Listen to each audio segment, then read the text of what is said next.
Əziz və hörmətli müsəlmanlar, və bu kainat da əbəs yerə yaradılmayıb, göylər, yerlər əbəs yerə yaradılmayıb. Bu dünyaya gəlişinin bir mənası var ey insan. Sənin bu dünyaya gəlişinin mənası uca Rəbbinə ibadət etməkdir, uca Rəbbini razı salmaqdır. Allah səni kör yaratmayıb, Allah səni ağılsız yaratmayıb, Allah səni başıboş buraxmayıb, sadəcə sənə xatırladır. Bəzən insan inanmıram deyir, amma əslində hesabdan qaçmaq istəyir.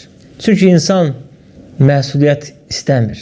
Çünki iman etmək məsuliyyət tələb edir. Əgər iman etsən, məsuliyyətin olacaq. Bəzən insan iman etmir ki, çünki iman dəyişməkdir. Sən iman etsən, həyatın dəyişəcək. Sən iman etsən, haramlardan uzaq olacaqsan. Sən iman etsən, haram yeməyəcəksən. Sən iman etsən, oğurluq etməyəcəksən. Sən iman etsən, zülm etməyəcəksən.